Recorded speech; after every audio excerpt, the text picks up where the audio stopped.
காலத்தால் அழியாத மகாகவிஞன்,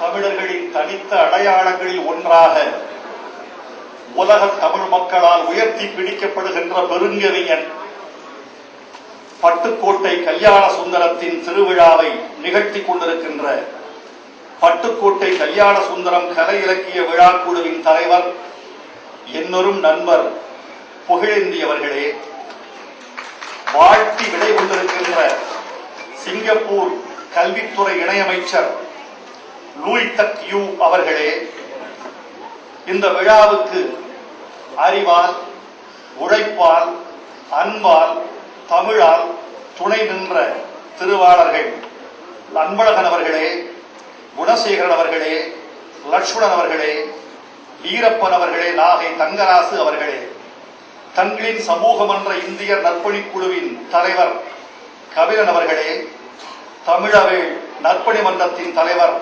தியாகராசன் அவர்களே, வரவேற்புரையாற்றிய சகோதரர் சண்முக சுந்தரம் அவர்களே, விழாவுக்கு ஆதரவு தந்த அன்பு உள்ளங்களே, பெரியவர் யாக்கூப் அவர்களே, சகோதரர் தமீம் அவர்களே, நண்பர் ஜலீல் அவர்களே, பேராசிரியர் திண்ணப்பன் அவர்களே, விருது பெற்ற என்னரும் தோழர் பிச்சிரிக்காடு இளங்கோ அவர்களே, பெருமக்களே, இன்றைய மே தினத்தின் கதாநாயகர்களாக திகழும் எங்கள் உழைப்பாளர் பெருமக்கள்,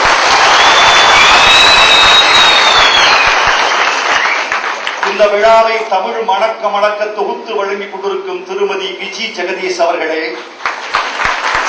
பெரியோர்களே, நண்பர்களே, தாய்மார்களே, பாசத்திற்குரிய பத்திரிகையாளர்களே, கவிதை உலக பிரம்மாக்களே, படைப்பாளிகளே, விமர்சகர்களே, போட்டியில் கலந்து கொண்டு வெற்றி பெற்ற கலை கண்மணிகளே,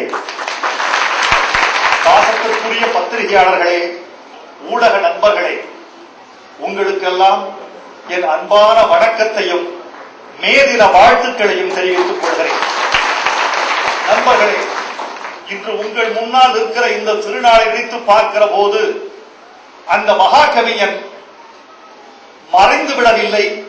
இன்னும் இன்னும் எழுத்துக்களில், உங்கள் இதயங்களில், இந்த வீதிகளில், உங்கள் வாழ்க்கையில், உங்கள் நாவில் வாழ்ந்து கொண்டிருக்கிறார் இந்த மகாகவியன் என்ற மாபெரும் உற்சாகத்தை நான் பெறுகிறேன். இந்த நாள் ஒரு இனிய திருநாள். இவ்வளவு பெரிய திருக்கூட்டத்தை நான் எதிர்பார்க்கவில்லை. மண்டபம் பிதுங்க பிதுங்க, இந்த அரங்கம் வழிய வழிய தாய்மார்களும் பெரியோர்களும் நண்பர்களும் தோழர்களும் குழந்தைகளும் கூடியிருக்கிற இந்த காட்சியை காண்பதற்கு எனக்கு ஒன்று தோன்றுகிறது, தமிழுக்கு தொண்டு செய்வோர் சாவதில்லை. கடைசி தமிழர் இருக்கிற வரைக்கும், கடைசி தமிழ் ஒலி இருக்கிற வரைக்கும், உலகத்தின் எந்த கோடியில் தமிழர் இருந்தாலும் தமிழுக்கு பாடுபட்டவர்களை தூக்கி பிடிக்க தமிழன் தவற மாட்டான் என்பதற்கு சிங்கப்பூர் தமிழர்கள் எடுத்துள்ளார். இந்த அரங்கம் நிறைய பார்க்கிறேன், உங்கள் முகங்களை எல்லாம் பார்க்கிறேன். என் கண்ணுக்கு தெரியாத கடைசி தமிழனுக்கும் என் வணக்கத்தை தெரிவித்துக் கொள்கிறேன்.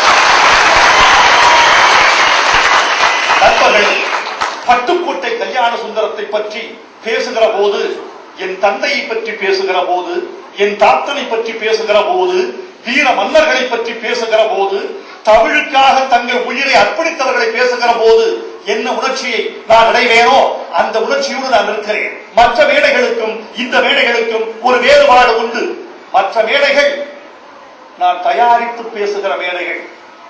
இந்த மேடை நான் 50 வருடமாக தயாரித்துக் கொண்டிருந்த மேடை. பட்டுக்கோட்டையை படித்துவிட்டு தானா பேச வேண்டும்? ரத்தத்தில், உணரில், நரம்பில், இதய துடிப்புகளில் அவருடைய தமிழ் கேட்டுக்கொண்டே இருக்கிறது. இன்னும் அவன் தமிழ் தீர்வதில்லை. அந்த தமிழுடைய வாழ்க்கையை பார்த்தால் ஆச்சரியமாக இருக்கிறது. யார் பட்டுக்கோட்டை? ராஜ குடும்பத்தில் பிறந்தவனா? பெரிய தமிழர்கள் பரம்பரையில் வந்தவனா? அவன் தந்தை யார்? பேராசிரியரா? இல்லை ஜமீன்தாரா? இல்லை, ஒரு எளிய விவசாய குடும்பத்திலே பிறந்தவன். பாட்டாளியின் மகன், சகதியில், மண்ணில், புழுதியில், வயலில், பரப்பில் நடந்து நடந்து நடந்து வாழ்க்கையை கற்றுக்கொண்டவன் பட்டுக்கோட்டை. ராஜ குடும்பத்திலிருந்து கவிஞர்கள் பிறப்பதில்லை, பிறந்தால் அந்த கவிதை உயிர்ப்பாக இருப்பதில்லை. கவிஞர் பொதுவாக வறுமையின் கர்ப்பத்திலிருந்து பிறக்கிறார், பாட்டாளிகளின் வீட்டிலிருந்து பிறக்கிறார். எந்த கவிஞன் மக்களை படித்து வந்தவனோ, எந்த கவிஞன் நெஞ்சில் வடுவோடு வந்தவனோ, எந்த கவிஞன் வாழ்க்கையின் இடிபாடுகளுக்கிடையே உழைத்து வந்தவனோ அந்த கவிஞன் தான் சத்தியத்தின் புகழராக இருப்பார், அந்த கவிஞன் தான் வாழ்கின்ற புகழராக இருப்பார். எத்தனை ஆண்டுகள் வாழ்ந்தால் பட்டுக்கோட்டை? 100 ஆண்டுகளா, 80 ஆண்டுகளா, 75 ஆண்டுகளா? தோழர்களே, வெறும் 29 ஆண்டுகள் வாழ்ந்து மறைந்த கவிஞர். இந்த நாட்டில் பார்க்கிறேன், உலகமெங்கும் பார்க்கிறேன், சாதித்தவர்களுக்கும் வயதுக்கும் சம்பந்தம் இல்லை. மகாகவி பாரதி இந்த மண்ணில் வாழ்ந்தது வெறும் 39 வருடம். கீட்ஸ் இந்த மண்ணில் இத்தனை கவிதை எழுதி முடித்துவிட்டு கடைசி காற்றை சுவாசித்த போது கீட்ஸுக்கு வயது 24. இயேசு பெருமான் சிலுவையில் அறையப்பட்ட போது அவருக்கு வயது 33. மாணிக்க வாசகர் திருவாசகத்திற்கு முருகாதார், ஒரு வாசகத்திற்கு முருகார் என்று எந்த தமிழர்கள் கொண்டாடி கொண்டிருக்கிறீர்களோ அந்த மாணிக்க வாசகர் திருவாசகத்தை எழுதி முடித்து மறைந்த போது வயது 24. 24, 39, 33, 28, 18 இப்படித்தான் மகாகவிகள் வாழ்ந்திருக்கிறார்கள். ஆனால் 29 வயது வாழ்வது முக்கியம் அல்ல, 21 நூற்றாண்டுகளுக்கு தமிழை கொடுத்து விட்டு போயிருக்கிறானே அதுதான் முக்கியம். அதான் முக்கியம். இன்னொரு விஷயம், அவனுடைய பெரிய பலம் என்ன தெரியுமா? பட்டுக்கோட்டை பலம் என்ன தெரியுமா? நீங்கள் எல்லாம் நினைப்பீர்கள் பட்டுக்கோட்டையின் பலம் எதுவென்று. ஒரு கவிஞராக, ஒரு படைப்பாளியாக, கிராமத்து மனிதராக நான் உணர்ந்து சொல்லுகிறேன், பட்டுக்கோட்டையின் முதல் பலம் அவன் பள்ளிக்கு சென்று படிக்காதவர் என்பதுதான். ஒரு பள்ளிக்கு சென்றவுடன் திட்டவட்டமான ஒரு பாடத்திட்டத்தின் அறிவு திணிக்கப்படுகிறது மூளையில். யாரோ சேர்த்து வைத்த வைக்கோல், எவனோ சேர்த்து வைத்த புழுதி, யாரோ எழுதி வைத்த குப்பை அவன் மூளையில் திணிக்கப்படுகிறது. ஆனால் ஒரு கவிஞர் சுயமாக இருக்கிறவன் பள்ளியில் சென்று படிக்க மாட்டான், தெருக்களில் இருந்து படிப்பான், வீதியில் படிப்பான். அவன் தான் உண்மையான கவிஞராக இருப்பான். ஒரு சம்பவம் சொல்கிறேன் உங்களுக்கு. பெரியார் படம் வரப்போகிறது. பெரியார் படத்தில் நான் ரசித்த ஒரு காட்சி, காமராஜர் முதலமைச்சராக மாட்டேன் என்கிறார். நான் முதலமைச்சராக மாட்டேன், எனக்கு அந்த பீடத்தில் உட்கார தகுதியில்லை என்கிறார். காமராஜர் முதலமைச்சராக மறுக்கிறார். ஒரு பச்சை தமிழன் முதலில் நீண்ட கால இடைவெளிக்கு பிறகு ஒரு தமிழன் முதலமைச்சராக வருவதற்கு வாய்ப்பு இருக்கிறது. ஆனால் காமராஜர் மறுக்கிறார். நீங்கள் சென்று சமாதானம் செய்ய வேண்டும் ஐயா என்று பெரியாரை பார்த்து கேட்ட போது பெரியார் காமராஜர் வீட்டுக்கு போகிறார். இருவரும் உட்காருகிறார்கள். காமராஜரை பார்த்து கேட்கிறார், ஏன் முதலமைச்சர் பதவியை மறுக்கிறீர்கள்? காமராஜர் சொல்கிறார், ராஜாஜி போன்ற படிச்சவங்க இருந்த பீடத்துல நான் உட்கார்ந்து ஆட்சி செய்ய முடியுமா ஐயா? பெரியார் சொன்னா, நீங்க தான் நல்லா ஆட்சி செய்ய முடியும். ஏன்னா படிச்சவனுக்கு சொல்லிக் கொடுத்த அறிவுதான் உண்டு.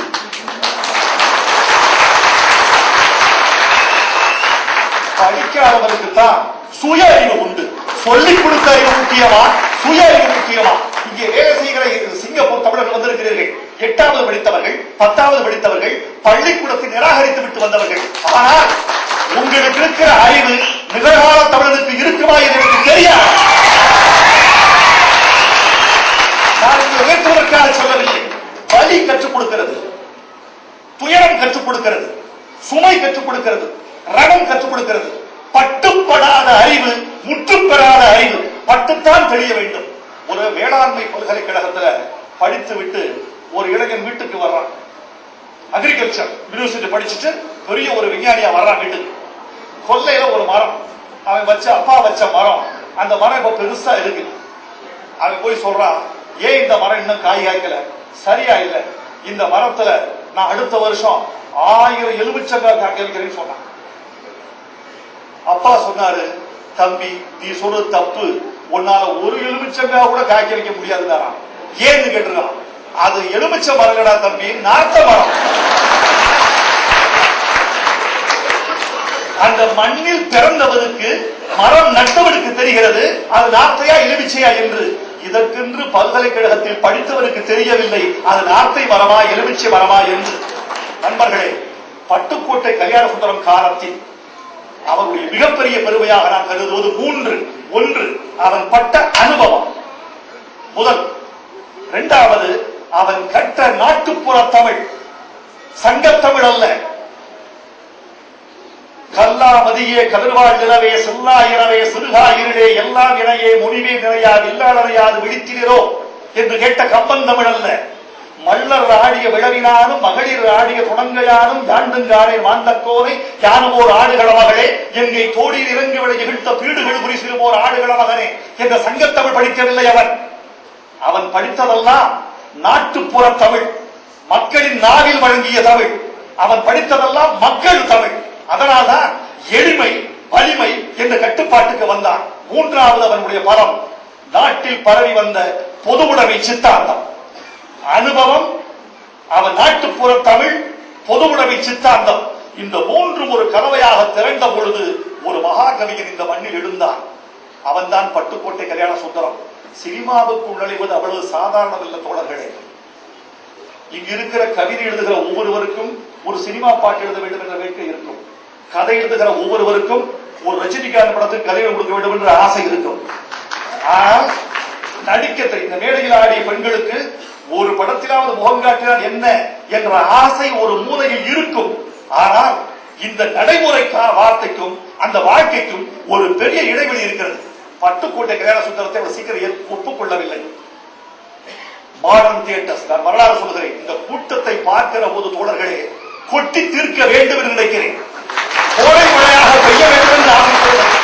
உங்கள் கைகளை பார்க்கிற போது, உங்கள் மோபில் இருக்கிற ஆர்வத்தை பார்க்கிற போது, உங்கள் கரவொலிகளின் நடத்தியை பார்க்கிற போது பட்டுக்கோட்டையை பற்றி முழுமையாக இறக்கி வைக்க வேண்டும் என் இருதயத்தை ஆசைப்படுகிறேன். அதனால் உங்களுடைய ஒத்துழைப்பை கோருகிறேன். என் தமிழோடு ஓடி வாருங்கள், என் சொல்லோடு கூட வாருங்கள், என் கற்பனையோடு கூட வாருங்கள். உங்களோடு நான் இருப்பேன், எங்களுடைய இருக்கேன்.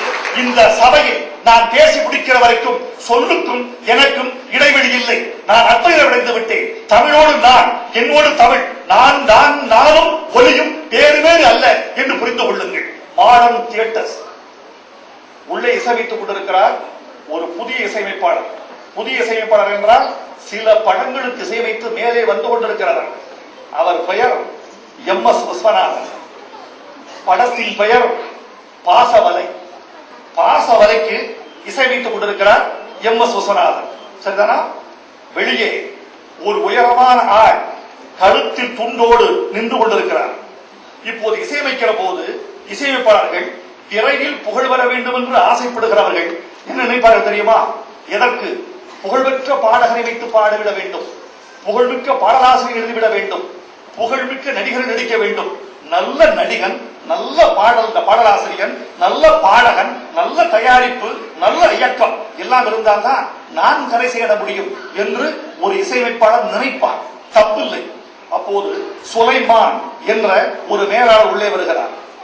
வெளியே ஒரு கவிஞர் நின்று கொண்டிருக்கிறார்.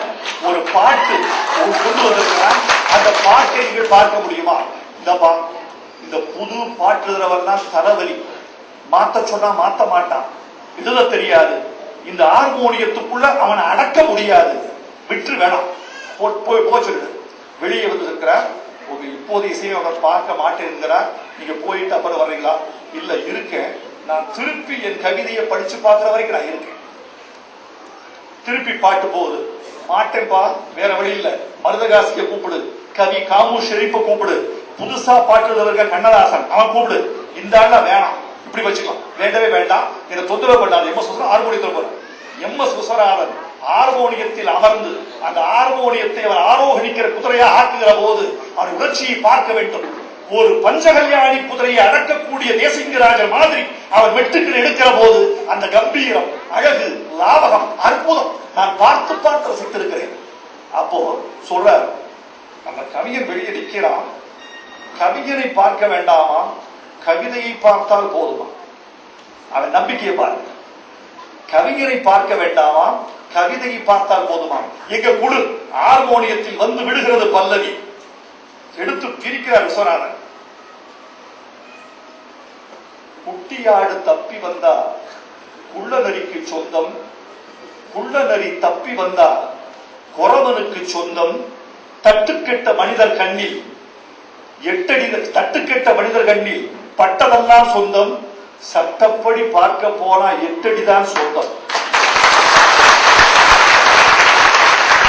பார்த்துட்டு யாரா அந்த கவிஞன், யாரு கூப்பிடுப்பா. நெடுநெடு உயரமாக ஒரு கிராமத்தார் இருக்கிறார். யாரப்பா நீ? என் பேர்தான் கல்யாண சுந்தரம்.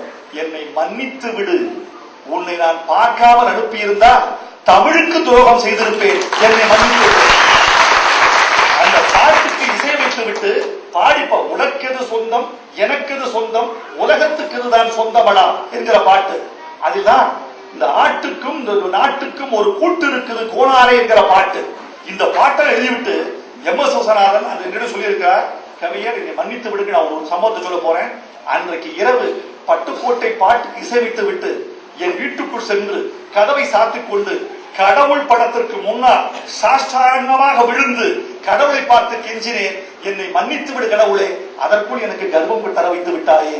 இந்த கர்ப்பத்தின் காரணமாக ஒரு மகா கவிஞரை மறுதளிக்க தெரிந்தேனே. இனிமே இப்படி ஒரு தவறு நேராமல், என் மூளையில் கர்ப்பம் ஏறாமல் காப்பாற்று கடவுளே என்று கண்ணீர் விட்டு அழுதேன் என்று சொன்னார் அவர். ஏனென்றால் இவர்கள் மெட்டுக்கு எழுதுவது ரொம்ப கஷ்டம். விசாரணை எந்த கவிஞர் வந்தாலும் சோதிச்சு பார்ப்பார். அந்த சோதனைக்குள்ள அவர் அடங்குவாரா மாட்டாரான்னு பார்ப்பார். அந்த மெட்டுக்களை கேட்டே பல பேர் ஓடி விடுவார். உங்களுக்கு தெரியும், என்னுடைய முதல் அனுபவத்தை சொல்லுகிறேன். படம் தண்ணீர் தண்ணீர். அப்போது அந்த படத்திற்கு 3 பாட்டு எடுத்து ஆகிவிட்டது. 3 பாட்டையும் எழுதியவர் கவியரசர் கண்ணதாசன். மருத்துவமனையில் இருக்கிறார், GH இருக்கிறார். இப்போது அவசரமாக படப்பிடிப்புக்கு செல்ல வேண்டும் பாலச்சந்தர். வர முடியவில்லை கவியரசர். இன்னும் 1 வாரம் 10 நாள் ஆகும். 10 நாளைக்குள் படப்பிடிப்பு முடிக்கவில்லை என்றால் வட்டி ஏறும். நடிகர்கள் கிடைக்க மாட்டார்கள். படத்தின் வெளியீடு தள்ளி போகும். ஒரு நாள் வெளியீடு தள்ளினா 1 லட்சம் ரூபாய் நஷ்டம். இந்த 1 லட்சம் ரூபாய் நஷ்டத்தை ஈடுகட்ட வேண்டும் என்றால் உடனே ஒரு பாட்டு வேண்டும். யாரை வைத்து எழுதுவது? வைரமுத்து என்ற ஒரு பையன் இளையராஜா எழுதி கொண்டிருக்கிறார். அழைக்கலாமா? நான் கூட கேள்விப்பட்டேன். வர சொல்லுங்க, எழுத தெரியுமான்னு பார்ப்போம்.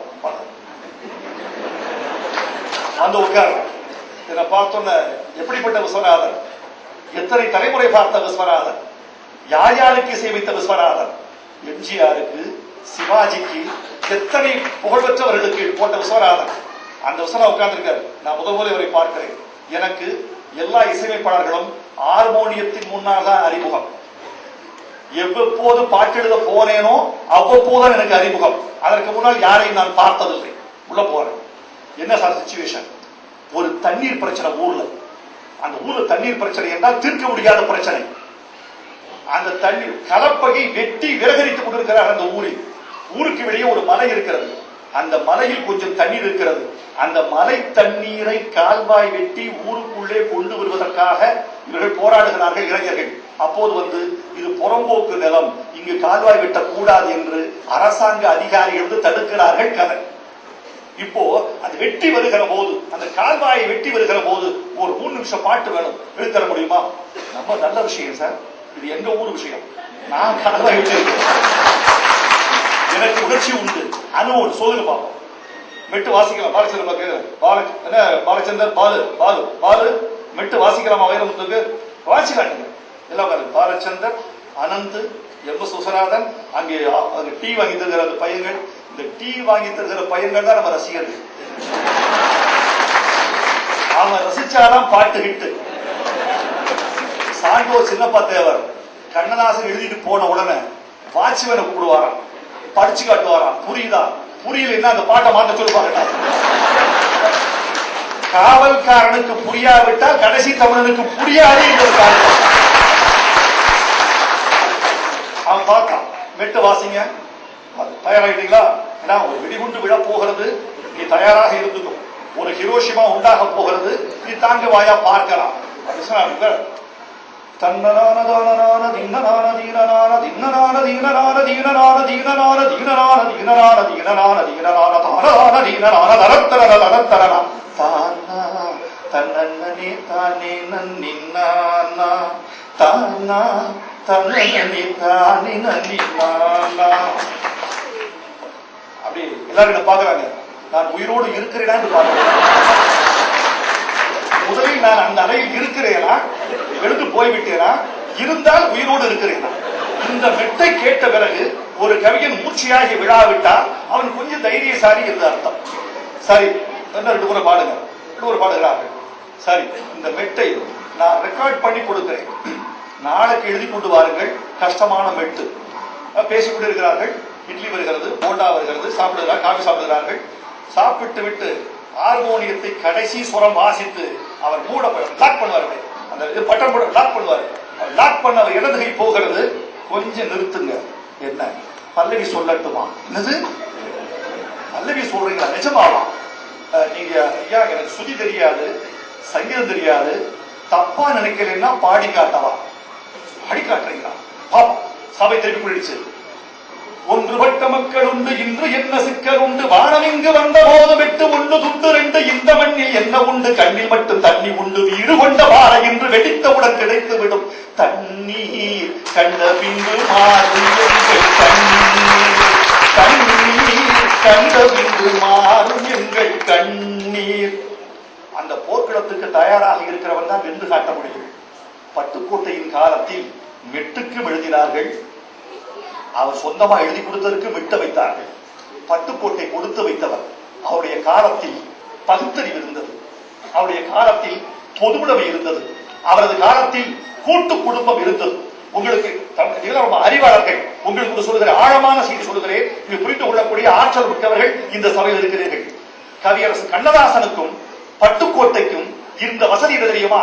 பட்டுக்கோட்டை பாட்டு எழுதிய போது பொதுவுடைமை இயக்கமும் பகுத்தறிவு இயக்கமும் நாட்டில் கொடிகட்டி கொண்டிருந்தன. பேசினால் பொதுவுடைமை, எழுதினால் பகுத்தறிவு, அதை வாங்கி வைத்துக் கொள்வதற்கு வயிறு இருந்தது. கவியரசு கண்ணதாசன் காலத்தில் கூட்டு குடும்பத்தின் பிரச்சனைகள், அண்ணன் தங்கை தாய் பிள்ளை அப்பன் மகன் சகோதரர்கள் உறவுகள், இந்த உறவுகள் இருந்தன. இந்த உறவுகளும் கதைகளாயின, பகுத்தறிவும் பொதுவுடைமையும் கதைகளாயின. எங்க காலத்துல அடிச்சா காதல், நின்னா காதல், உட்கார்ந்தா காதல், தொட்டா காதல், இருந்தா காதல். காதலை தவிர இந்த உலகத்தில் ஒன்றுமே இல்லையாப்பா? காதல் ஒன்றுதான் வாழ்க்கையா? காதலை தவிர எதுவும் இல்லை. கூட்டு குடும்பம் உடைந்து விட்டது, பொதுவுடைமை கொஞ்சம் பின்தங்கி இருக்கிறது, பகுத்தறிவு போதும். கருப்பு சட்டை போட்டவர்கள் வணக்கத்துக்குள்ள இருந்தார்கள், கருப்பு சட்டை போட்டு ஐயப்பன் கோயிலுக்கு போய் கொண்டிருக்கிறார்கள். எப்படி இருக்கு? இப்படி இந்த காலகட்டத்தில் எப்படி ஒருவர் வந்து வேலிட முடியும்? அவருடைய காலம் உயர்ந்த காலம், ரொம்ப உயர்ந்த காலமுடைய காலம். அதனால் அவர்களுக்கு அவ்வளவு பெரிய வாய்ப்பு இருந்தது.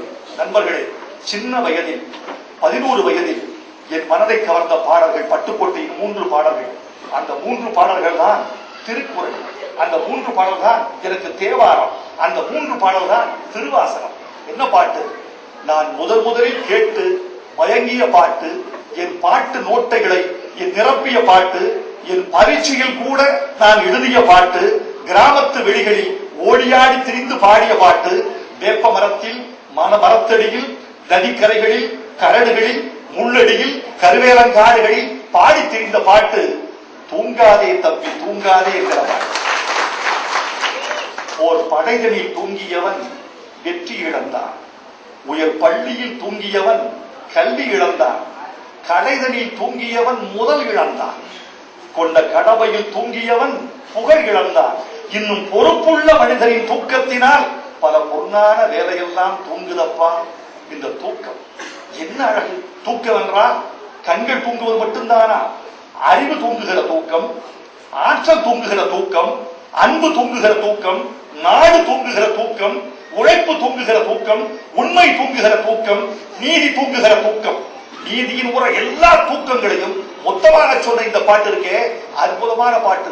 சின்ன பையலே பாடலை இந்த சிறுமி பாடிய போது என் மனசெல்லாம் விசாலமாக இருந்தது. ஒன்று சொல்ல வேண்டும் உங்களுக்கு, என்றைக்கு 8 வயது சிறுமிகளும் 7 வயது சிறுவர்களும் பட்டுக்கோட்டையை பாட தொடங்கிவிட்டார்களோ, இன்னும் 100 ஆண்டுகளுக்கு சிங்கப்பூரில் பட்டுக்கோட்டையின் அவர் 50 வயதுக்கு மேற்பட்ட ரசிகராக புண்ணியம் இல்லை. யாருக்கு தெரியுமா செல்வாக்கு அதிகம்? எந்த நடிகனுக்கு, எந்த தலைவனுக்கு, எந்த எழுத்தாளனுக்கு, எந்த கவிஞனுக்கு 10 வயது ரசிகர்கள் இருக்கிறாரோ அவன் தான் இந்த மூலிகள் வாழ முடியும். 10 வயது ரசிகர்கள் அவர்தான் வாழப்போகிறவர்கள், அவர்தான் வளரப்போகிறவர்கள், அவர்தான் தமிழை கொண்டு சேர்க்க போகிறவர்கள். வேப்பமர உச்சியில் நின்று பேயொன்னு ஆடுதுன்னு விளையாட போகும்போது சொல்லி வைப்பாங்க. உன் ஈரத்தை கொழுந்திலேயே கிள்ளி வைப்பாங்க. வேலையற்ற வீரர்களின் மூளையற்ற வார்த்தைகளை வேடிக்கையாக கூட நம்பி விடாதே. நீ வீட்டுக்குள்ளே பயந்து கிடந்து வெட்டி விடாதே. குழந்தைகளுக்கு சொல்லப்பட்ட பாமர திருக்குறள் என்று சொல்லலாம். இந்த பாட்டை பெற்றோர்கள், தமிழ் பெற்றோர்கள் தினந்தோறும் பிள்ளைகளுக்கு வாசித்து காட்ட வேண்டும், பாடி காட்ட வேண்டும், எழுத சொல்ல காட்ட வேண்டும். இப்போ கிராமத்துல அந்த வேப்ப மரத்துல முனி இருக்குன்னு சொல்றாங்கல்ல, வேப்ப மரத்துல முனி அடிச்சு ஒரு செத்து படம் சொல்றாங்கல்ல, அது உண்மையா பொய்யா என்று ஒரு ஆராய்ச்சி உண்டு. வேப்ப மரம் இருந்தது உண்டு, அதற்கு கீழே ஒருவர் செத்து கிடந்தது உண்டு. வேப்ப மரத்துக்கு கீழே ஒருவர் செத்து கிடந்தான், இறங்கி மூக்கு வழியாக ரத்தம் வந்திருந்தது, செத்து கிடந்தான். அது வரைக்கும் உண்மைதான். அது வேப்ப மரத்து முனியா என்கிற கேள்விதான் உண்டு. வேப்ப மரம் உண்டு, அவர் செத்து கிடந்தது உண்டு, அவர் அது முனியா என்பதுதான் கேள்வி. என்ன தெரியுமா? விஞ்ஞானத்தை சொல்லிக் கொடுப்பதற்கு பட்டுக்கோட்டை அறிவித்த விதை. 50 ஆண்டுகளுக்கு முன்னால் பட்டுக்கோட்டை ஒரு விதையை போட்டுவிட்டு போயிருக்கிறார். வேப்ப மர உச்சியில் முடியிருக்கிறதா என்று ஆராய்ச்சி செய்து இருக்கிறார். என்ன தெரியுமா சொல்கிறார் விஞ்ஞானிகள்? இந்த மரங்கள் இருக்கின்றனவே மரங்கள், இந்த மரங்கள் பகலில் பச்சையத்தை வைத்து ஒளிச்சேர்க்கை செய்கின்றன. ஒளிச்சேர்க்கை செய்கிற மரங்கள் நிறைய ஆக்சிஜனை வெளியே விட்டுவிட்டு கார்பன் டை ஆக்சைடை உட்கொள்கின்றன, கரியமில வாயு. பகலில் ஒரு மரத்துக்கு கீழே படுத்திருந்தால் சுகம், ஆனந்தம். ஏன் தெரியுமா? உங்களுக்கும் சேர்த்து இந்த மரம் ஆக்சிஜனை அனுப்பி கொண்டிருக்கிறது. அதே மரம் இரவில் என்ன செய்கிறது? நேர் மாறாக செய்கிறது. ஆக்சிஜனை நிறைய எடுத்துக்கொண்டு கரியமில வாயுவை நிறைய விடுகின்றன. மரத்துக்கு கீழே படுத்திருக்கிறவன் கொஞ்சம் இருதய நோய் உள்ளவன், போதுமான ஆக்சிஜன் இல்லாமல் நெஞ்சு வலி வந்து மூச்சு அடைச்சு மூக்கு வழி வந்து செத்து போகிறான். இது விஞ்ஞான மொழியை தவிர வேப்ப மரத்து மொழி அல்ல என்று சொல்லுவதற்கு தான் பட்டுக்கோட்டை சொல்லியிருக்கிறார். இதை சொன்னாலே அறிவு, ஆளும் வளரணும், அறிவும் வளரணும். அதுதான் வளர்ச்சி. வளர்ச்சினா சில பேர் ஆள் மட்டும் வளர்ந்துட்டு இருப்பான். எடை வருஷத்துக்கு 2 கிலோ, வருஷத்துக்கு வந்து ஒரு இன்ச்சு ஏறுவான். ஒரு எடை பார்க்கிற மிஷின்ல ஒரு ஏறினான், ஏறணும்னா 55 கிலோ. அடுத்த வருடம் உனக்கு யோகம்னு வந்தது. இன்னொருத்தர் ஏறினான், இன்னொருத்தர் ஏறணும்னா உனக்கு அடுத்த வாரம் கண்டம்னு பேர் வந்தது, 55 கிலோ வந்தது. இன்னொருத்தர் ஏறினான், எனக்கு ஒரே ஒருத்தர் ஏறினான், நான் உசிலைமணி மாதிரி ஏறணும்னா அது வந்தது. தயவு செய்து கூட்டமாக ஏறாதீர்கள். ஆள் வளர வேண்டும் என்றால் அளவோடு வளர வேண்டும், அறிவு வளர வேண்டும். தசை வளர்ச்சி அல்ல வளர்ச்சி, அறிவு வளர்ச்சி தான் வளர்ச்சி. அப்புறம் இந்த திருடாதே பாப்பா திருடாதே ஒரு வரி வந்திருக்க, திட்டம் போட்டு திருடுற கூட்டம் திருடிக்கொண்டே இருக்குது, அதை சட்டம் போட்டு தடுக்கிற கூட்டம் தடுத்துக் கொண்டே இருக்குது. அடுத்த வரி முக்கியமான வரி. திருடராய் பார்த்து திருந்தாவிட்டால் திருட்டையும் ஒழிக்க முடியாது. போலீஸ்காரன் சட்டம் எடுக்க முடியுமா? அரசியல்வாதி சொல்ல முடியுமா? திருக்குறள் படித்தவன் திருடாமல் இருக்கிறானா? அறநெறி படித்தவன் திருடாமல் இருக்கிறானா? நாடியார் படித்தவன் நல்லவனாக இருக்கிறானா? அறநெறி சாரம் படித்தவன் போதிக்கிறவன் நேர்மையாக இருக்கிறானா? திருடராய் பார்த்து திருந்தாவிட்டால் திருட்டையும் ஒழிக்க முடியாது. கேரளத்துக்கு அரிசி கடத்தக்கூடாது என்று ஒரு சட்டம் இருக்கு.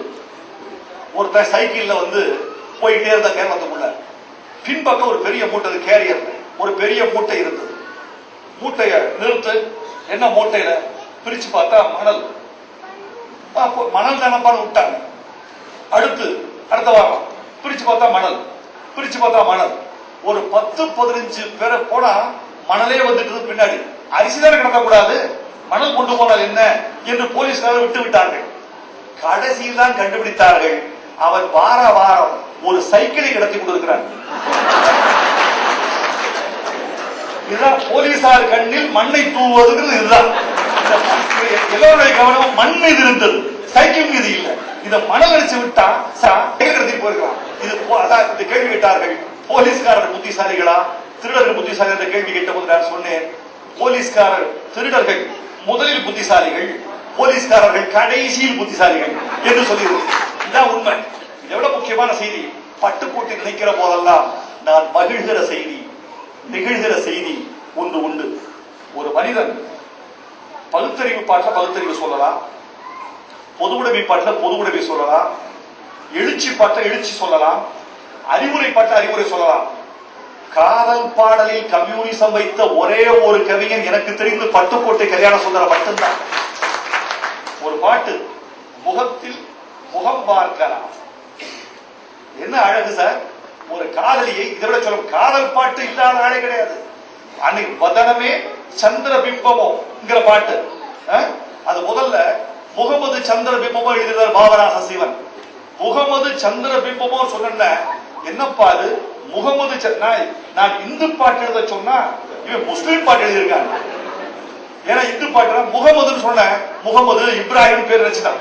முகம் அது சந்திர பிம்பமோ என்று பிரிக்கிற போது முகமது சந்திர பிம்பமோ எழுதுற போது ஐயோ இது வேணப்பா அப்ப வதனமே சந்திர பிம்பமோ எழுதுறாங்க. காதல் பாட்டு காலங்காலமாக வருகிறது.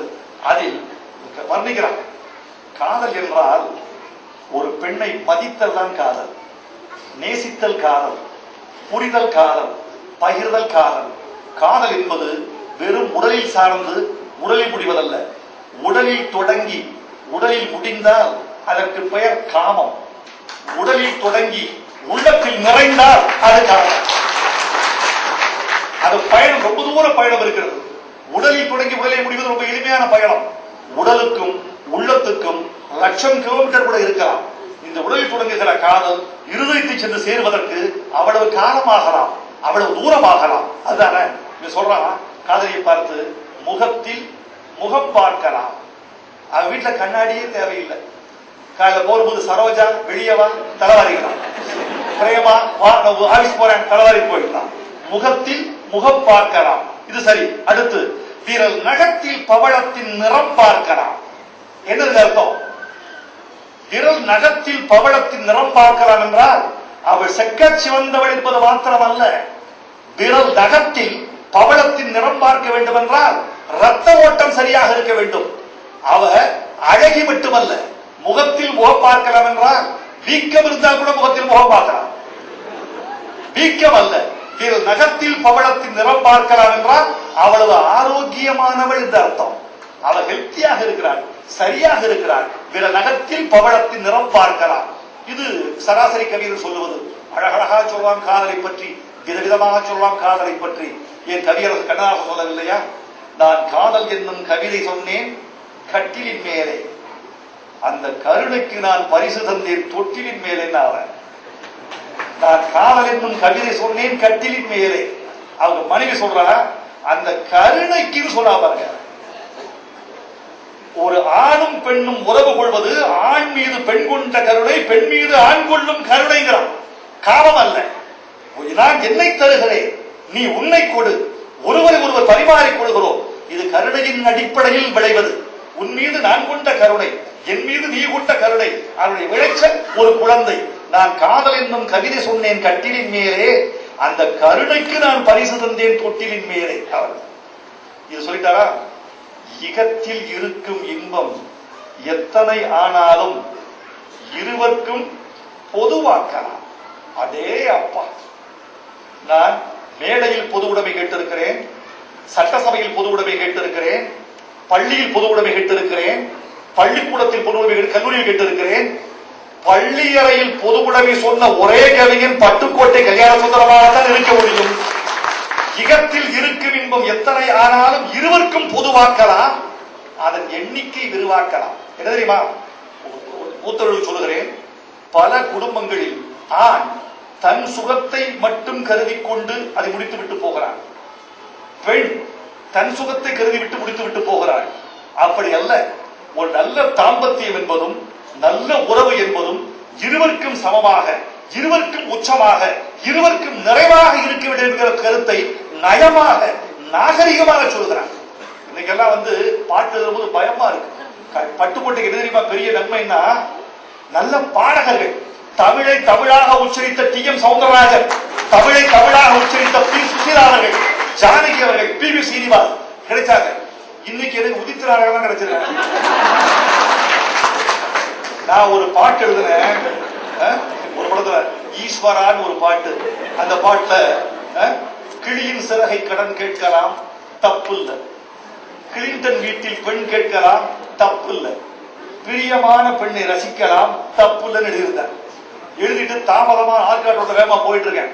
தேவா கவிஞர் ரெக்கார்டிங் யாருக்கு வந்துடுறீங்களா? வர்றேன், லேட்டா வர்றேன். இல்ல இல்ல இல்ல, நீ அவசியம் வரணும், ஏன்னா உதித்த நாடகம் பாடிட்டு இருக்கேன். புதித்தராக அப்படியே வேகமாக சட்டை போட்டு கொண்டு வேகமா விடுகிறேன். என்னன்னா தமிழை காப்பாற்ற வேண்டும் அல்லவா. போற கதவை தர பாடிட்டு இருக்கோம்.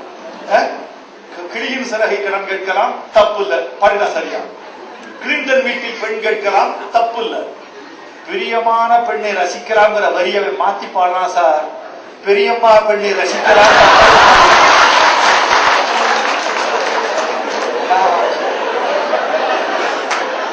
நான் கதவை தள்ளி உள்ள போய் it is not பெரியம்மா பொண்ணு, it is பிரியமான பொண்ணு. what is wrong with it? அது என்ன தப்பு தம்பி? நீ பாட்டை மாத்திரா பரவாயில்ல, பண்பாட்டையே மாற்றி போகிறீங்க. இதுக்காக பப்பாயிலிருந்து விமானத்தை பிடிச்சா வர நீ என்ன சொல்றேன்? நான் சொல்லுகிறேன், யாரும் நான் கேட்கிறேன், என்னுடைய கருத்து என்ன தெரியுமா? யாரும் தமிழ் பாடலாம், எந்த மொழிக்காரும் தமிழ் பாடலாம். எஸ்பி பாலசுப்ரமணியத்தின் தாய்மொழி தமிழ் இல்ல, தெலுங்கு. ஜேசுதாஸ் அவர்களின் தமிழ் தாய்மொழி தமிழ் அல்ல, மலையாளம். சுசிலா அவர்களுடைய தாய்மொழி தெலுங்கு. பி.பி. சீனிவாசன் மொழி கன்னடம். ஆனால் இவர்களெல்லாம் எந்த மொழியாக இருந்தாலும் பாட வருகிற போது தமிழ்தான் எங்கள் சொந்த மொழி என்று பாடினார்கள். அதனால் அழகு இருந்தது, அழுத்தம் இருந்தது. இன்னைக்கு புதிய புதிய வார்த்தைகள் வர வேண்டும், புதிய புதிய குரல்கள் வர வேண்டும் என்பதற்காக புதிய புதிய ஆட்கள் வருகிற போது தமிழை காப்பாற்றுவது கஷ்டமாக இருக்கிறது. பட்டுக்கோட்டையின் காலத்தில் தமிழை தமிழாக உச்சரிக்கக்கூடிய ஒரு பெரிய பேராற்றல் கொண்ட பாடகர்கள் இருந்தார்கள். அதனால் அவருடைய தமிழ் போய் சேர்ந்தது. இன்னொன்னு இப்படி பாருங்க, இகத்தில் இருக்கு பிம்பம் எத்தனை ஆனாலும் இருவருக்கும் பொதுவாக்கலாம், அதில் எண்ணிக்கை விரிவாக்கலாம். ரொம்ப ஆச்சரியமான செய்தி. அதாவது எந்த இடத்திலும் நான் பொது உடைமைக்காரன். நான் தமிழ் பேசினாலும், காதல் பேசினாலும், எழுதினாலும், தூங்கினாலும், விழித்தாலும் நான் பொது உடைமைக்காரன். கேட்டிருக்கிறாங்க, எப்படிப்பா அண்ணன் கேட்டிருக்க, கணபதி சுல்தான் கேட்டிருக்காரு, எப்படிப்பா எல்லா பாட்டிலையும் ஒரு கம்யூனிஸ்ட கொண்டு வந்துடுறேன், நான் என்னென்ன பண்ணுவேன்? என் ரத்தத்துல ஊறி கிடக்குது, என் ரத்தத்துல ஊறி கிடக்கு. சில பேருக்கு இயல்பு அது மாறாது. இதை மூளையின் அணுக்களில் சென்று சேருகிற ஆழமான விஷயங்களில் இருந்து ஒரு மனிதன் தன்னை கிளற்றிக் கொள்ளவே முடியாது. அன்பு அப்படித்தான், பாசம் அப்படித்தான், உறவு அப்படித்தான், வாசம் கூட அப்படித்தான். ஒரு கதை சொல்றேன் உங்களுக்கு. மீன்காரிகள் 4 பேரு பக்கத்து ஊருக்கு மீன் விற்க போறாங்க. மீன் வித்து போச்சு. கூடைய தலையில கவுத்து கொண்டு திரும்பி வந்து கொண்டு இருக்கிறார்கள் பக்கத்து ஊருக்கு. வழியில மழை பிடிச்சிருச்சு, நல்ல மழை, ஒதுங்க இடம் இல்லை. சுத்தி சுத்தி பார்க்கிறார்கள், எதுவுமே கிடைக்கல. தூரத்தில் ஒரு குடிசை தெரிந்தது. இந்த குடிசையில் போய் ஒதுங்கலாம் என்று உள்ளே போனார்கள். போனா அது ஒரு பூக்காரி வீடு. இவர்கள் மீன்காரிகள். போய் ஒதுங்கிய இடம் பூக்காரி வீடு. மழை விட மறுக்கிறது. மாலையில் வந்த மழையும் விருந்தாளியும் விடமாட்டார்கள், வெளியே போக மாட்டார்கள் தெரியப்படுது. அப்படியே இப்போ பூக்காரி சொல்றா, ராத்திரியில என் வீட்டுல படுத்துட்டு காலையில போகலாம் தாயி. சரிப்பா, அப்படியே செய்யறோம். உள்ள போய் தூங்க போனா இந்த மீன்காரிய ஒருத்திக்கும் தூக்கம் வந்து பூ நாத்தம் தாங்க. அந்த மீன்காரிகளுக்கு பூ நாத்தம் தாங்க. ஐயோ, இந்த வீட்டை எப்படித்தான் குடியிருக்காளோ, இந்த வாசனைக்கு மத்தியில் எப்படித்தான் குப்பை ஓட்டுறாளோ, எப்படித்தான் தூக்கம் வருமோ அப்படி தவிக்கிறார்கள். ராத்திரி 12 மணி ஆச்சு, புரண்டு படுக்கிறார்கள், தூக்கவில்லை. முந்தானை எடுத்து மூக்கை மூடிக்கொள்கிறார்கள், தூக்கவில்லை. அதையும் தாண்டி பூ வாசனை தூக்குகிறது. ஒருத்தி சொன்னா, நான் ஒரு ஐடியா பண்றேன், தூங்கிடலாம். என்னன்னா, வீட்டுக்கு வெளியே கவுத்து வச்சிருந்தாங்களா மீன் கூட, 4 கூட எடுத்துட்டு வந்தா, 4 கூட ஆளுக்கு தலைக்கு வச்சு படுத்தா, தூக்க சுத்திருச்சு. அதாவது இந்த மனிதன் பழக்கத்திற்கு அடிமையானவன். மனித மூளைகள், நாசிகள் பழக்கத்திற்கு அடிமையானவை. இந்த கம்யூனிசம் என்பதும் பொதுவுடைமை சித்தாந்தம் என்பதும் பட்டுக்கோட்டையின் ரத்தத்தில் ஊறிய விஷயம். அதை விட்டு அவனால் நீங்க முடியாது, தாங்க முடியாது, அப்படி பாட முடியாது. அப்படி ஒரு எனக்கு ரொம்ப ரொம்ப ரொம்ப ஒரு பிடித்த ஒரு பட்டுக்கோட்டை செய்தியை உங்களோடு பகிர்ந்து கொள்ள வேண்டும் என்று ஆசைப்படுகிறேன். அதுல திருத்தங்கள் சொல்லுகிற போது ஒரு கவிஞன் ரொம்ப கோபப்படுவான். ஒரு கவிஞன் யோசித்து எழுதுகிறான். இப்ப நான் ஒரு பாட்டு எழுதுகிற போது எப்படி பண்றேன்னா, ஒரு பாட்டுக்கு முதல்ல மனசுல வாங்கிக்கிறேன், சிச்சுவேஷன் மனசுல வாங்கிக்கிறேன். இப்ப என் பக்கம் யாரும் நெருங்கக்கூடாது. இந்த வானம், இந்த பூமி, மேகம், நான், குயில்கள், சில நிறங்கள், இதுதான் எனக்கு தெரிய வேண்டும். நான் யார் என்பது மறந்து போகும். என் பெயர், என் உறவு, என் உலகம் எல்லாம் துண்டிக்கப்பட்டுவிடும். நிகழ்காலத்திலிருந்து என்னை துண்டித்துக் கொண்டு கரைகிறேன். அந்த மெட்டை அசை போடுகிறேன், அது மூளைக்குள்ளே சுற்றுகிறது. தமிழ் எங்கோ இருக்கிறது, இந்த மெட்டு என்கிற தூண்டில் தமிழை இழுத்து வந்து சேர்க்கிறது. இதான் நடக்கிறது. இதுக்காக தனிமையை தேடி ஓடுகிறேன். இதான் விஷயம். பட்டுக்கோட்டை பார்த்து ஆச்சரியப்பட்ட போது அவர் பனகல் பார்க்ல தனியா தான் எழுதியிருக்காரு பாட்டு. இன்றைக்கு நல்லிக்கு பனகல் பார்க் இருக்கு இல்லையா, அந்த பனகல் பார்க் தான் பட்டுக்கோட்டையின் தோட்டம். அந்த பனகல் பார்க்ல அவர் ஒரு ரூபா பாட்டு எழுதி கொடுத்து பாட்டு எழுதி முடிச்சுட்டாரு. பாட்டு எழுதி முடிச்சுட்டு அப்படி அண்ணாந்து பார்த்திருக்காரு. பார்த்தா மரத்துக்கு மேல தூக்கப்பட்டு தோழி ஒருத்தர் நேற்று தொங்கியவன் அது கீழே உட்காந்து காலங்களில் இருக்காரு. அண்ணாந்து பார்க்காம எழுதி முடித்தவர் பார்த்தா மரத்துக்கு மேலே ஒரு பூனம் மூசலாகி விடுகிறது. ஐயோ வாட்சிமன் சொல்லி ஓடி வந்திருக்காரு. இப்படி நடந்திருக்கு. அவருக்கு இயற்கை வேண்டும், சுகந்தம் வேண்டும், குயில் சத்தம் வேண்டும். பச்சை தாவரங்களை பார்த்தால் என் மனசு சிறகடித்து பறக்கிறது என்று ஒரு பேட்டியில் பட்டுக்கோட்டை சொல்லி இருக்கிறார். இப்படி எழுதுகிற கவிஞரை பார்த்து இதை திருத்து அதை திருத்து என்று சொல்கிற போது அவர் கொஞ்சம் கோபப்படுவது இயல்புதானே. இப்போ எல்லாருக்கும் அப்படி உண்டு. பாலச்சந்தருக்கு பாட்டு எழுத போயிருக்காரு வாலி. அந்த எழுதுற போது அவர் பாலச்சந்தர் தெரியுமா, ஒரு கவிஞனை வேலை வாங்குறது 2 வகை. ஒன்று, கரும்பில் சாரெடுப்பது மாதிரி வேலை வாங்குவது ஒரு வகை. பூவில் வண்டு தேரெடுப்பது மாதிரி வேலை வாங்குவது இன்னொரு வகை. இந்த கரும்பில் சாறு எடுக்கிற போது அது பிடிச்சு சக்கையா போய் வெளியே போய் விழுந்துரும். பூவில் வண்டு தேரெடுக்கிற போது பூவுக்கும் கஷ்டம் இல்லை, வண்டுக்கும் நஷ்டம் இல்லை, சுகமா இருக்கும். அப்படி வாங்குறது. பாலச்சந்தர் அப்படி வேலை வாங்குறாரு. ஒரு கதை சொல்றோம். வாலி பாட்டு போயிருக்காரு, எழுதி முடிச்சுட்டு பாட்டுட்டே வந்திருக்காரு. பாட்டு வந்து பிரமாதம் பாராட்டி வர முதல்ல பிரமாதையா கண்ணதாசனுக்கு பிறகு நல்லா எழுதுறீங்க, இதான் எழுதுறது பாருங்க பிரமாதமா இருக்கு. பல்லவி பிரமாதமா இருக்குல்ல, அதுக்கு தகுந்த மாதிரி சரணம் இல்லையே. பல்லவி ஸ்டாண்டர்டுக்கு சரணம் இல்லையே. கீழே இருந்து அடிங்க, அது கொஞ்சம் மாத்தி கொடுங்க. 2 வரையும் மாத்திட்டாரு. எப்படி மாத்திட்டாரு? அந்த இந்த சரணத்துக்கு இடையே மேல் இல்ல பாருங்க, அதை கொஞ்சம் மாத்துங்க. அதையும் மாத்திட்டாரு. இப்போ நீங்களே சொல்லுங்க, சரணம் தான் நல்லா இருக்கு, பல்லவி நல்லா இருக்கா? சரணம் இவ்வளவு நல்லா இருக்கு. சரணம் வந்து தாய்ப்பால் குடிச்ச மாதிரி இருக்கு, பல்லவி சவண புள்ள மாதிரி இருக்கு. இதை கொஞ்சம் மாத்திருக்கிறேன். மாத்திட்டாரு. கடைசி கேட்டிருக்காரு வாரி கூப்பிட்டு, ஏங்கானோ எல்லாத்தையும் மாத்திட்டீரு, அந்த பிள்ளையார சொல்லி வச்சிருக்கேன், அது வேணுமா வேண்டாம்? அதை மட்டும் மாத்திரமா வேணாம். பட்டுக்கோட்டை ஒரு பாட்டு எழுத போனாரு.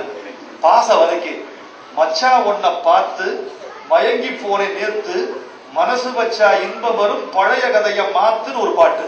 என்ன பாட்டுன்னா, ஒரு இளவரசி ஒரு தன்னை தேடி வந்த ஒரு வாலிபனோடு காதல் கொள்ள பார்க்கிறாள். அவன் காதல் கொள்ள மறுக்கிறான். மந்திரத்தால் அவனை நாயாக மாற்றி விட்டார். விட்டலாச்சாரியார் மாதிரி. இந்த விட்டலாச்சாரியா வந்து திடீர்னு ஒரு மந்திரம் போடுவாரு, நாயா போ, பூனையா போ, ஆடாக போன்னு. அதனால அவர்கிட்ட கால்ஷீட் பிரச்சனை யாரும் பண்றதே கிடையாது. எந்த நடிகரும் போனாலும் நீ வரலையா உன்னை நாடா மாத்திருவேன், ஒழுங்கா நடிச்சு கொடுத்துருவோம். நீ வரல, நீ நாயாக மாத்தி நாயாக மாற்றி விட்டு பாருங்க. அப்போ டி.ஆர். சுந்தரம் பெரிய மாநில மேதையவர், அவர் சொல்றாரு, நாய் இருப்பதனால இந்த இந்த போட்டுதாரு என்ன சொல்றாரு, இந்த தானானா மேல வார்த்தை போட்டுதாரு பட்டுக்கோட்டை. அவர் வார்த்தை போட்டுட்டு இது வார்த்தை வேண்டாமே, நாய் குறைக்கிற மாதிரி வார்த்தை போட்டுருக்கிறாங்க.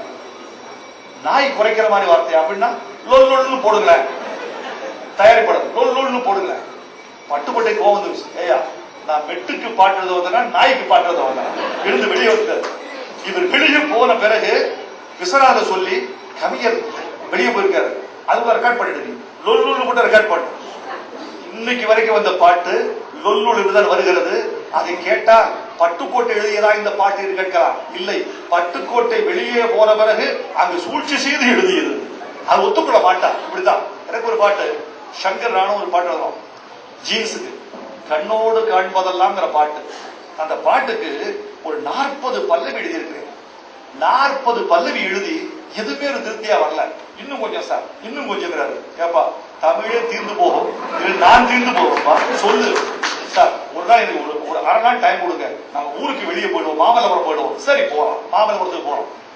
மத்தியானம் சாப்பிட்டுட்டு தூங்க கூட இல்லாம அந்த புல்வெளியில் உட்கார்ந்து எழுதுகிறேன். எழுதுற பிறகு கடைசியில ஒரு பல்லவி, சார் இது நல்லா இருக்கு சார். அப்பா என்ன பல்லவி கேட்டேன், விண்மீனை ஏன் அழைத்தாய் தலைவா வீட்டில் வைத்து வளர்ப்பதற்கா. ஐஸ்வர்யா ஏமாத்துற அந்த பையனை 2 ரோல் மாறி ஏமாத்துற போது பொன்மீன்களை வீட்டில் வைத்து வளர்க்கலாம், விண்மீனை வீட்டில் வைத்து வளர்க்க முடியுமா? நீ ஏமாற போகிறாய். அதான் அர்த்தம். அதுக்கு அர்த்தம் விண்மீனை ஏன் அழைத்தாய், விண்மீனை ஏன் அழைத்தாய் தலைவா, வீட்டி வைத்து வீட்டி வைத்து வளர்ப்பதற்கா. திருப்தி நல்லா இருக்கு சார், வச்சுக்கலாம் சார். காரை வந்துட்டு இருக்கோம், முடிஞ்சது. இரவு 11 மணிக்கு காரை வந்துட்டு இருக்கோம். மாமல்லபுரத்துல வந்து சென்னை நோக்கி வருகிறது கார். வந்துட்டு இவரு சார் என் கையை சொல்றாரு, இது வேற ஏதாவது என்ன என்ன சங்கர் சார், அப்ப திருப்தியா இருந்தது சார், கார்ல ஏறணும்னு கொஞ்சம் இடிக்குது சார். கோபம் நிறுத்து கார. அங்கே நெமிலிங்கிற ஊர்ல கார் நிக்குது. இரவு 11 மணிக்கு நெமிலிங்கிற ஊர்ல எங்க கார் மட்டும் நிக்குது. லைட் போடு, லைட் போட்டு இறங்கி 2 பேர் வெளியே போக, 2 பேர் வெளியே. நான் கூப்பிட வரைக்கும் வராது, கோபம் வருது. ஒரு விஷயம், ஒரு கவிஞருக்கு பத்தி பாட்டு வரும், நோட்டு கொடுத்தா பாட்டு வரும், கோபம் வந்தா பாட்டு வரும். ஒண்ணு பொருள் அதிகமாக கொடுக்கணும், இல்லைன்னா கோபப்பட வைக்கணும், அப்பதான் பாட்டு வரும். அவங்க எழுதுன பாட்டு, கண்ணோடு காண்பதெல்லாம் தலைவா கண்களுக்கு சொந்தம் இல்லை, கூப்பிடு. இதாசாக அதாவது 20 நாள் 30 நாள் பாடுபடுவோம். பாடுபட்ட பிறகு ஒரு பாட்டு நீங்கள் கைதட்டுகிறீர்கள், ரசிக்கிறீர்கள். உங்கள் வாழ்க்கையோடு காதலோடு கண்ணீரோடு சம்பந்தப்பட்டிருக்கிற போது நாங்கள் படுகிற பாடு கொஞ்சம் நஞ்சமல்ல. இதையெல்லாம் யோசித்து பார்க்கிற போது பட்டுக்கோட்டையின் காலத்தில் என்னென்ன பாடுபட்டிருப்பார் அந்த கருத்தை சொல்வதற்கு, அந்த கருத்துக்களை கொண்டு வருவதற்கு அவர் என்னென்ன உலகத்தில் சுற்றி இருப்பான் என்று நான் யோசித்து யோசித்து பார்க்கிறேன். அப்போ ஒரு திருத்தம். பா நீலகண்டன் ஒரு இயக்குனர், எம்ஜிஆரை வைத்து அதிகமான படம் இயக்கியவர் பா நீலகண்டன். அவர் ஒரு படம் சக்கரவர்த்தி திருமகன்கிற படம். பிறக்கும் போது பிறந்த குணம் போக போக மாறுதுங்கிற பாட்டு. இந்த பாட்டுக்கு அவர் எழுதிய பல்லவி ஒரு 16 பல்லவி. எந்த பல்லவியும் ஓகே ஆகாது. ஆனா ஒரு கவிஞர் விட்டுவிட வேண்டிய சில விஷயங்களை விட மாட்டார்கள் சில பேர். அவர் தங்கள் கருத்தை திணிப்பார்கள். அப்படி திணிக்கிற போது கவிஞருக்கு கோபம் வரும். அது கோபம் வந்த பிறகு வெளிப்படு கடைசியா முடிஞ்சு போன பிறகு கடைசியா ஒரு வரி, காலநிலைய மறந்து சிலது கம்பை கொம்பை ஆட்டுது, புலியின் கடுங்கோபம் தெரிஞ்சிருந்தும் வாழ புடிச்சு ஆட்டுது. அதாவது நிறைய திருத்தம் சொல்லிட்டாரு அவரு, நிறைய திருத்தம் சொல்லிட்டு கோபம் நீலகண்டன் மேல கோபம் இருக்கு. காலநிலைய மறந்து சிலது கம்பையும் கொம்பை நீட்டுது, புலியின் கடுங்கோபம் தெரிஞ்சிருந்தும் வாழ புடிச்சு ஆட்டுது, வாழ்வின் கணக்கு தெரியாம ஒண்ணு காசை தேடி பூட்டுது, ஆனா காதோரம் நரைச்ச முடி கதை முடிவை காட்டுது. நீலகண்டனுக்கு காதோரம் நரைச்சிருக்கு. இதையெல்லாம் தெரிந்து கொண்டு கூட அவர் தெரியாமல் ஓகே நல்ல பாட்டுதான் இருக்கு. அப்போ நினைச்சு பட்டு கூட சொல்லியிருக்காரு, நான் பாத்திரத்துக்கு பாட்டுதான் ஓகே பண்ண மாட்டீரேன், உம்மை பத்தி ஓகே பண்ண. இப்படி பட்டுக்கோட்டையுடைய பாட்டு எனக்கு பிடிச்ச ஆச்சரியம் என்ன தெரியுமா? ஒரு கவிஞர் அதிகமாக படிக்காதவன், 2ஆம் வகுப்பு படித்தவர், வாழ்க்கை படித்தவர், அவருக்கு எப்படி இப்படி தமிழ் வந்தது என்று யோசித்து பார்க்கிறேன். என்னருமை காதலிக்கு வெண்ணிலாவை பாட்டு இருக்கிற என்ன அழகான கற்பனை தெரியுமா? கண்விழிக்கும் தாரகைகள் வெண்ணிலாவே. இப்போ நிலாவை பார்க்கிறான், நட்சத்திரங்களை பார்க்கிறான். உங்களுக்கும் எனக்கும் என்ன தோன்றும்? நிலா நட்சத்திரம், நிலா பெரிய வட்டம், நட்சத்திரங்கள் சின்ன சின்ன விண்மினிகள், மேகம், வானம், ஆஹா அழகு, இவ்வளவுதான் தெரியும். அதற்கு மேலே போகிறார் கவிஞன். நிலாவை ஒரு ராஜகுமாரிங்கிறான். நிலா நீ ஒரு ராஜகுமாரி, எவ்வளவு ஒளி கொண்டவள், வட்டமானவள், விட்டிடிந்த வண்ணத்தட்டு, நீ உருகாத வெண்ணெய் உருண்டை, அழகா இருக்க பாக்குறான். பார்த்துட்டு நட்சத்திரங்கள் என்ன, நீ ராஜகுமாரி என்ற நட்சத்திரங்கள் என்ன? கண்விழிக்கும் தாரகைகள் வெண்ணிலாவே, உன்னை காவல் காக்கும் தோழியரோ வெண்ணிலாவே. இந்த ராஜகுமாரிக்கு காவல் வேண்டும் அல்லவா? ராஜகுமாரிக்கு காவல் யார் இருக்க முடியும்? மின்மினிகள் இருக்க முடியுமா? பூக்கள் இருக்க முடியுமா? மேகம் இருந்தால் போயிடும், கரைஞ்சு போயிடும். நட்சத்திரங்கள் நிரந்தரமாக இருக்க வேண்டும். ராஜகுமாரியை விட தோழி அழகாக இருந்து விடக் கூடாது. அது ஒரு முக்கியம். ராஜகுமாரி அழகாக இருக்க வேண்டும், தோழி கொஞ்சம் சுமாராக இருக்க வேண்டும். அதான பிரச்சனை. கண்விழிக்கும் தாரகைகள் வெண்ணிலாவே, உன்னை காவல் காக்கும் தோழியரோ வெண்ணிலாவே. அடுத்தடிச்சான், கன்னத்தில் காயம் என்ன வெண்ணிலாவே. நிலாவுக்கு ஒரு கரை இருக்கிறது. காலங்காலமா பாட்டி வட சொல்றான்னு சொல்லிட்டு இருந்தோம், பல விஷயம் சொல்லிட்டு இருந்தோம். கண்பிடிக்க சொல்லிட்டு கன்னத்தில் காயம் என்ன வெண்ணிலாவே சொல்லிட்டு அது என்ன, ஒரு வடு மாதிரி தெரியுது, ஒரு காயம் மாதிரி தெரியுது, யாரோ ஏதோ சின்ன மாதிரி தெரியுது. உன் காதலன் தான் கிள்ளியதோ வெண்ணிலாவே, உன் காதலன் கிள்ளி விட்டு போய்விட்டானா? அந்த தழும்பு வடு நிலாவுக்கு ரத்தக்கட்டு என்று சொன்ன ஒரே கவிஞன் ஒன்று பட்டுக்கொண்டிருக்கிறார். நிலாவுக்கு ரத்தக்கட்டு என்று சொன்னார். இப்படி நூற்றுக்கணக்கான விஷயங்களை எல்லாம் அவர் வைத்திருக்கிறார். நண்பர்களே, சில செய்திகளை உங்களுக்கு சொல்ல வேண்டும். நான் ரசித்த வரிகளை சொல்ல வேண்டும் உங்களுக்கு. தீபாவளி பாட்டு குழந்தை பாடிச்சு. பாடிய போது எனக்கு மகிழ்ச்சியாக இருந்தது. அந்த குழந்தைகளுக்கு பயிற்சி கொடுத்த ஆசிரியர்களையும் பெற்றோர்களையும் நான் வாழ்த்துகிறேன். அவர்களுக்கு கரவொலி செய்து தமிழ் உலகம் பாராட்ட. அழகான தமிழ் உச்சரிப்பு, தமிழை தமிழாக சொல்கிற உச்சரிப்பு, தமிழின் ஒலியில் தமிழின் நயம் எங்கு தெரியுமா இருக்கிறது? தமிழின் லயம் உச்சரிப்பில் இருக்கிறது. தமிழின் அழகு வார்த்தைகளின் வனப்பில் இருக்கிறது. சொல்லி சொல்லி பாருங்கள். தமிழ் தமிழ் தமிழ் தமிழ் தமிழ் என்று சொல்லிக் கொண்டு போனால் அது அமிழ் அமிழ் அமிழ் அமிழ் என்று முடியும். தமிழுக்கும் அமிழ்துக்கும் வேறு வித்தியாசம் இல்லை, ரெண்டும் ஒன்று. இந்த நகரத்தை நகரத்தை நகரத்தை நகரத்தை நகரத்தை நீங்கள் சரியாக உச்சரிக்கிற போது அதை ஒலி சுகமே அலாதி. இந்த குழந்தைகள் பாடுகிற போது எனக்கு ரொம்ப மகிழ்ச்சி. தமிழ்நாட்டுக்கும் நீங்க வந்து கொஞ்சம் டியூஷன் எடுத்தா நன்றாக இருக்கும் என்று தோன்றும். தமிழ் குழந்தைகள் மெல்ல மெல்ல ஆங்கிலத்தை நோக்கி போய் கொண்டிருக்கிற ஒரு பராமரிப்பு இப்போது பார்த்தால், என்றைக்கு கடல் கடந்து வந்தீர்களோ அன்று நீங்கள் உறவுகளை பிரிந்தீர்கள், உடைமைகளை கூட பிரிந்தீர்கள், நிலத்தை பிரிந்தீர்கள், நீரை பிரிந்தீர்கள், மரத்தை பிரிந்தீர்கள், மனிதர்களை பிரிந்தீர்கள். ஆனால் தமிழை மட்டும் நீங்கள் பிரியவே மாட்டீர்கள், பிரியக்கூடாது. ஆனா தீபாவளி பாட்டுல கன்னத்தில் ஒன்னே ஒண்ணு கடனாக தாடா. ஒரு கவிஞன் சொற்களை போடுகிற போது தேர்ந்து போட வேண்டும். பட்டுக்கோட்டை வார்த்தைகளை போடுகிற போது சாதாரண போடுறதில்லை, அளந்து போடுவார், அனாவசியம் போடுறதில்லை. அந்த வார்த்தையை விட்டால், ஒரு கவிஞன் ஒரு வார்த்தை இட்டால் அதை யாரும் அசைக்க கூடாது. சொல்லுக சொல்லை பிரிதோர் சொல், அச்சொல்லை வெல்லும் சொல்லின்மை அறிந்து, அந்த சொல்லை யார் நகர்த்தக்கூடாது, மாற்றக்கூடாது. கன்னத்தில் ஒன்னே ஒன்று கடனாக தாடா. இந்த ஏன் கடனா கேட்கிறான் தாய்? அப்பதானே திருப்பி கொடுக்க முடியும். அவள் திருப்பி கொடுக்க வேண்டும். கன்னத்தில் ஒன்னே ஒண்ணு கனிவாகத்தாடா கேட்டிருக்கலாம். கன்னத்தில் ஒன்னே ஒண்ணு அழகாகத்தாடா. கன்னத்தில் ஒன்னே ஒண்ணு கண்ணே நீ தாடா கேட்டிருக்கலாம். கண்ணே நீ தாடா, கனிவாகத்தாடா, கதையாகத்தாடா, சுவையாகத்தாடா, இதனோடு தான் இதான் சொல்லிருக்கலாம். ஆனா கன்னத்தில் ஒன்னே ஒண்ணு கடனாகத்தாடா என்றால் நீ கொடுத்தால் நான் திருப்பி கொடுப்பேன். இன்னொரு பதிவுக்தியில சின்னஞ்சிறு கண்மலர்கிற பாட்டு. தப்பாமல் வந்துன்னை அள்ளியே அணைப்பார் உன் அப்பா வருவார், தப்பாமல் வந்துன்னை அள்ளியே அணைப்பார், தாமரை கன்னத்தில் முத்தங்கள் விதைப்பார். முத்தங்கள் கொடுப்பார் அல்ல, சொற்களை கவனிச்சு கவி என்ன போடுறாங்க. தாமரை கன்னத்தில் முத்தங்கள் விதைப்பார். விதைத்தால்தான் 1 10 அறுவடையாக, 1 10 விளைக்க வேண்டும். கன்னத்து முத்தம் என்பது கன்னத்து விவசாயம் என்று கண்டுபிடித்தவன் பட்டுக்கோட்டை கல்யாண சுந்தரம். அவன் தான். எப்படி இவ்வளவு சிந்தனை வந்தது என்று பார்த்தேன். அனுபவத்தால் வந்தது, ஆர்வத்தால் வந்தது. இவன் கிராமம் தான் அவருடைய பெரிய பலம். கிராம செங்கப்படுத்தான் காடு என்ற அந்த கிராமம் இன்றைக்கு தமிழ்நாட்டு வரைபடத்தில் உச்சரிக்கப்படுகிற பெயராக, அது சங்கம் படைத்தான் காடு என்ற புது பெயரிட்டு அழைக்கிற பெயராக திகழ்வதென்றால் அதற்கு காரணம் அந்த பட்டுக்கோட்டை பிறந்தது. மண்ணுக்கு எதாவது மரியாதை? மரத்தால் மரியாதையா? மண்ணுக்கு மரியாதை நிறத்தால் மரியாதையா? பணத்தால் மரியாதையா?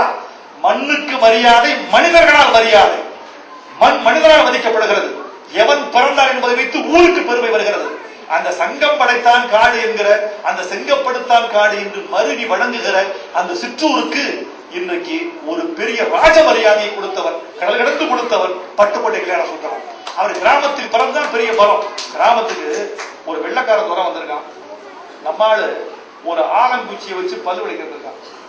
துறை வந்து கேட்டிருக்கான், ஓடாடிட்டு நான் பல்லு விளக்குறேன் இருக்கான். இது என்னன்னு கேட்டிருக்கான். இது ஆலங்குச்சின்னு. ஐய, மரத்து குச்சியை வச்சா பல்லு விளக்குறீங்க, நீங்க எல்லாம் எதை வச்சு விளக்குறீங்கன்னு கேட்டிருக்கான். நம்மால் நாங்க பிரஷ் வச்சு விளக்குவோம். அது நம்மால் சொல்லியிருக்கான், யோ நீ ஒரு பிரஷ 1 மாசம் விளக்குவ, நான் தாயா நித்தம் ஒரு பிரஷ் வச்சு விளக்குறவன். இன்னும் நினைச்சிருக்கான், உன் பிரஷுக்கு சுவை கிடையாது, என் பிரஷுக்கு ருசி விட்டுடா போட. இந்த கிராமத்து இந்த விஷயங்கள் இருக்கு பாருங்க, இந்த சொல்லிக் கொடுத்த விஷயங்கள், இதை சொல்லிக் கொடுத்து வர வாழ்க்கையில பார்த்து பார்த்து பழகிய விஷயங்கள், மனிதர்கள் கற்றுக் கொடுத்த விஷயங்கள், வாழ்க்கை கற்றுக் கொடுத்த விஷயங்கள், அவர் போராட்டம் எல்லாமே அப்படித்தான் வந்தது. இன்னொன்னு, ஒருவர் தவறு செய்து விட்டார். உலகத்திலேயே ஒரு பெரிய தவறு என்பதற்கு மகாத்மா காந்தி தான் சொன்னார், I have done a Himalayan blunder. Himalayan blunder, இமாலய தவறு செய்து விட்டேன் காந்தி சொன்ன போது உலகமே திரும்பி பார்த்தது. ஆஹா, என்ன ஒரு காயினேஜ், என்ன ஒரு தொடர் உண்டாகிறது மகாத்மா காந்தி. இமாலய தவறு, இவ்வளவு பெரிய இமாலய தவறு. ஆனா எனக்கு அது கூட பெருசு இல்லை. ஆரம்பமாவது பெண்ணுக்குள்ளே, அவர் ஆடி அடங்குவது மண்ணுக்குள்ளே, ஆராய்ந்து பார்வன கண்ணுக்குள்ளே, ஆத்திரங்கொள்ளாதே நெஞ்சுக்குள்ளே என்ற பாட்டில் அவன் சொல்கிறான், தவறுக்கும் தவறான தவறை புரிந்துவிட்டு தனிப்பட்டு போனவன் ஞான பெண்ணே. தவறுக்கும் தவறான தவறு, தவறே பார்த்து தவறுகிறான். என்ன ஒரு ஆச்சரியமான ஒரு வெளிப்பாடு. நான் பட்டுக்கோட்டையை இந்த இடத்தில் மட்டும் காப்பீடித்திருக்கிற ஒரு பாட்டில், உங்களுக்கு யாருக்கும் தெரியாது, நான் சொல்வதில் பெருமைப்படுகிறேன். சிந்து பேரவி படத்துல எழுதுகான், அவன் தண்ணி அடிச்சுட்டான், ஒரு சங்கீத வித்வான், உயர்ந்த வித்வான், சறுக்கி விழுந்துட்டான். பூமாலை வாங்கிவதங்கிற பாட்டுல தன் பெயரை தானே மறந்து விட்டான் என்று சொல்லிட்டு மானத்தின் மானத்தை வாங்கி விட்டான். இந்த மானத்தின் மானத்தை வாங்கி விட்டான் என்பதற்கு மூலம் சின்ன வயசுல என் மூளையில் படிந்தது தவறுக்கும் தவறான தவறு. தவறுக்கும் தவறான தவறிலிருந்து வந்தது மானத்தின் மானத்தை வாங்கிவிட்டான். என்னுடைய பாட்டின் ராயல்டி பட்டுக்கோட்டைக்கு போய் சேர வேண்டும். நண்பர்களே, நம்முடைய நாட்டில் மிகச்சிறந்த கவிஞர்கள் இருக்கிறார்கள், கொண்டாடப்பட வேண்டியவர்கள், குறிக்கப்பட வேண்டியவர்கள். நான் பார்த்து ஆச்சரியப்படுகிறேன். இன்றைக்கு ஒரு பட்டுக்கோட்டை மறைந்து கிட்டத்தட்ட ஒரு 50 அரை நூற்றாண்டு தாண்டிவிட்ட பிறகு பட்டுக்கோட்டையின் புகழை பாட ஒரு 3000 பேர் கொண்ட சிங்கப்பூர் தமிழர் குடியிருக்கிற போது பட்டுக்கோட்டை மறைக்கவே மாட்டார், பட்டுக்கோட்டைக்கு மறைவே இல்லை என்ற உற்சாகத்தை நான் பெறுகிறேன். இது போதும் எனக்கு. இதை பார்க்கிற போது எனக்கு ஒரு நம்பிக்கை, 50 வருஷத்துக்கு பிறகு வைரமுத்துவுக்காக தமிழ் இப்படி கூடுவார் அல்லவா என்ற நம்பிக்கை. உங்கள் மகன், உங்கள் மகன், உங்கள் பேரன், உங்கள் பேத்தி வைரமுத்து விழா என்று கொண்டாடுகிற போதுதான் வைரமுத்துவுக்கு பெருமை அல்ல, அதன் வழியாக தமிழ் பயணமாக ஒரு தனிமனிதன் மீது தமிழ் பயணமாகி அடுத்த தலைமுறைக்கு செய்கிறது. நாங்கள் வாகனங்கள், வருவோம் போவோம், தமிழ் தான் சரக்கு, அது என்றென்றும் இருக்கும்.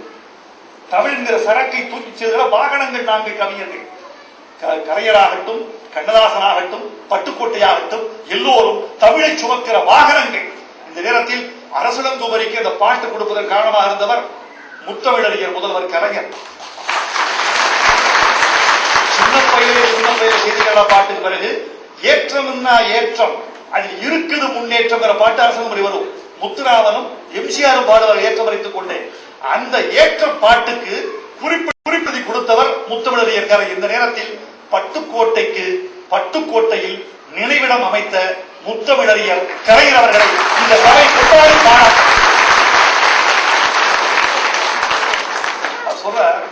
எனக்கு ரொம்ப பிடிச்சது, சின்ன வயசுல எனக்கும் காதல் உண்டல்லவா, நானும் காதலை கடந்து வந்தவன் தானே. எனக்கு ஒரு பாட்டு, பட்டுக்கோட்டை பாட்டுல பதிபக்திகிற படம். பட்டாளத்தில் சேர்ந்து விட்டு வருகிற இளைஞர்கள் வீட்டுக்கு வர்றாங்க. இந்த பட்டாளத்தை 5 வருஷம் 6 வருஷம் 10 வருஷம் தாய் முகம் காணாமல், தந்தை முகம் காணாமல், உறவு முகம் காணாமல், உற்றார் முகம் காணாமல், சுற்றத்தின் முகம் காணாமல், இவன் போகும்போது வயசுக்கு வரலாமா என்று ஏங்கிக் கொண்டிருந்த அத்தை மகள் முகம் காணாமல். ஒரு 12-13 வயசு இருக்கும் அத்தை மகளுக்கு வச்சுங்க. இன்னும் ஒரு 6 மாசம் இருந்தா பெரிய பொண்ணு ஆயிருப்பான். அதுக்குள்ள பட்டாள அழைப்பு வந்துருச்சு, போயிட்டான், திருப்பி வர்றான். அது ரொம்ப அழகான பாட்டு. ஒரு சைக்காலஜி, ஒரு மனிதர்கள் தெரிய வேண்டும், வாழ்வியல் தெரியணும், கொள்கை தெரிய வேண்டும், உலகம் தெரியணும், எல்லாவற்றையும் விட உளவியல் தெரிய வேண்டும். சைக்காலஜி, உளவியல் தெரியணும். வீடு நோக்கி ஓடுகின்ற நம்மையே நாடி நிற்குதே அநேக நன்மையேங்கிற பாட்டுல, அன்று ஆடு மேய்த்த பெண்கள் இன்று அருமையான பருவம் கொண்டு அன்பு மீறி ஆடிப்பாட காணலாம். சொட்டு தேனை போல பேசினாலும் பேசலாம், கண்ணில் சேற்றை வாரி வீசினாலும் வீசலாம். இந்த பாட்டை அப்பா இவர் எவ்வளவு பெரிய காரணமாக இருந்திருப்பான், எப்படி யோசித்திருக்கிறார் அவன். ரொம்ப நினைத்திருந்து பார் இந்த சங்கர் எப்படி அந்த பருவம் அந்த காலம். பட்டாளத்திற்கு பட்டுக்கோட்டை போனதில்லை, ஆனால் பட்டாளத்துக்கு போனவனை உணர்ந்திருக்கிறான். அதான ஒரு நல்ல கவிஞர் என்பவன் தாயாக இருப்பான், குழந்தையாக இருப்பான், நாயாக இருப்பான், நரியாக இருப்பான், கிளியாக இருப்பான், மேகமாக சூரியனாக இருப்பான். ஒரு நல்ல கவிஞன் யார் தெரியுமா? ஒரு பாலைவனம், அந்த பாலைவனத்தில் மழையே இல்லை, புல்லின் வேர்கள் கருகி கிடக்கின்றன. ஒரே ஒரு புல் தன் வேரை பத்திரப்படுத்தி வைத்துக் கொண்டு என்றாவது மழை விழுந்தால் என் முகம் காட்டுவேன், கதிர் காட்டுவேன், நிறம் காட்டுவேன் என்று காத்திருக்கிறது. அந்த பக்கம் கடந்து போன ஒரு மேகம் தன்னை மறந்து ஒரு சொட்டு மழையை அந்த வேரில் விழ வைத்து போகிறது. அந்த ஒரு சொட்டு மழை வேரில் விழுகிற போது அந்த புல்லின் வேர் எப்படி குலகிக்கும் என்பதை அறிந்திருக்க தெரிந்தவர் தான் கிடைக்கும். அந்த வலிதாக அமர்க்க வேண்டும், அந்த கூடு விட்டு கூடு வாழ வேண்டும். இதை பார்த்து ரொம்ப ஆச்சரியம். சில பேருக்கு தமிழ் சில ஒருவர் பட்டணத்துக்கு ஒருத்தன் அத்தை மொழி கடிதம் எழுதி கொண்டே இருக்கிறான். கண்ணை பொறுத்து காலவரும் காத்து இதோ மலர் மாலைகள் தயாராகி விட்டன, நான் வருகிறேன் எழுதிருக்கலாம். நித்தம் ஒரு கடிதம்.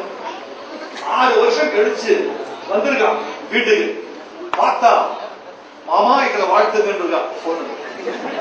மாமா இந்த வாழ்த்துக்கின்றிருக்கா. என்னம்மா ஆச்சு? நான் கல்யாணம் பண்ணிக்கிட்டேன். யாரு மாப்பிள்ள? லெட்டர் போட்டிய அந்த தபால்காரன். திருந்தோ லெட்டர் கொடுத்து கொடுத்து ஒரு உறவாகி போச்சு. எங்க வாழ்த்துக்கள் மாமான்னு. இதெல்லாம் அங்கிருந்து தெரிந்து கொண்டு அன்று ஆடு வைத்த பெண்கள் என்று அருமையான பருவம் கொண்டு அன்பு மீறி ஆடிப்பாட காணலாம். அப்படி ரொம்ப அழகாக. அப்படி அப்புறம் இன்னொரு விஷயம் சொல்றேன். பாகப்பிரிவினை பார்த்திருக்கீங்களா? கிண்டல்னா கிண்டல். பட்டுக்கோட்டையுடைய கிண்டலை பார்த்து ரொம்ப நகைச்சுவையாளராக இருந்திருக்க கூடும் என்று தோன்றுகிறது. ரொம்ப நகைச்சுவை தெரியாமல் இருக்கவே முடியாது. பெரிய கவிஞர் அவரு. பட்டு பாகப்பிரிவினை சிவாஜி கணேசன் ஒரு கை ஊனமுற்றவர். அவரு ஆத்தங்கரைக்கு போறாரு. ஆத்தங்கரைக்கு போய் சாமியை கூப்பிட்டு இருக்காரு. யார? பிள்ளையார. ஆனை முகனே, ஆதி முதலானவனே, பானை வயிற்றோனே, பக்தர்களை காப்பவனே, மோனை பொருளே, மூத்தவனே கணேசா, ஏர் யாரென்று கேளுமையா, இந்த ஏழை முகம் பாருமையா. இது பாட்டு. பொண்ணுங்க தண்ணிக்கு வர்றாங்க. அப்படி இவர் ஏற்கனவே கொஞ்சம் அவலட்சணமா இருக்காரா பாத்திரத்துல. இவர் பார்த்து கேலி பண்றாங்க. கேட்டு அந்த பொண்ணு சொல்றா, ஏமாமன் சொல்றா, நீ பொண்ணு தேடி வந்திருக்கியா ஆத்தங்கரைக்கு? சரி அப்படியே வச்சிருக்க. சரி எங்க போய் கேட்ட? பிள்ளையார்ட்ட போய் கேட்ட. அது சொல்றா பட்டுக்கோட்டை, பிள்ளையாரு பாவம், அவரே கல்யாணமாக உட்கார்ந்துருக்கார் ரொம்ப நாளா. அவர் கல்யாணம் ஆகாது.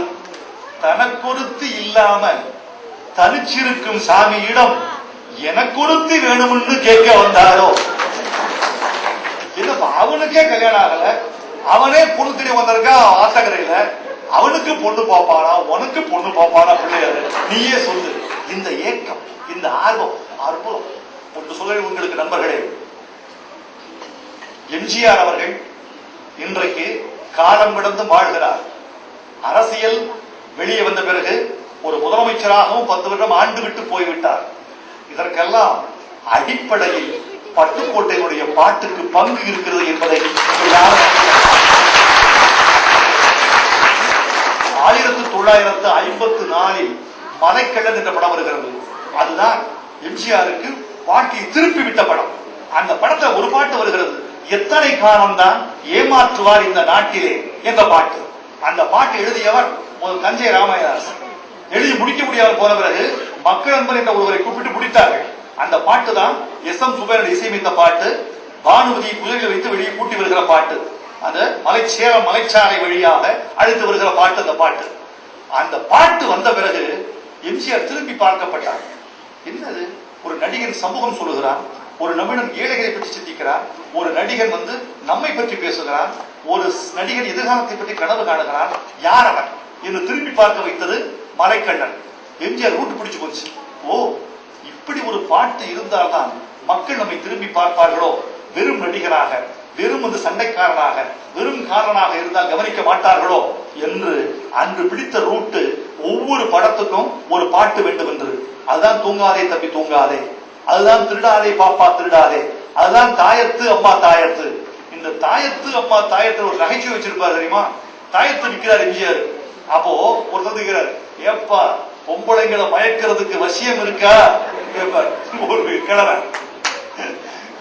அது கண்ணும் அது காதல்ங்கிறது மனசை பொறுத்து வருவதப்பா, நீ கண்ட பக்கம் அலையாத, உடம்பு துண்டு துண்டா போட சொல்லுவாரு. சொல்லிட்டு ஏப்பா இதுல பணம் சேர்க்கிறதுக்கு வழி இருக்கான்னு ஒருத்தன் கேட்பான்.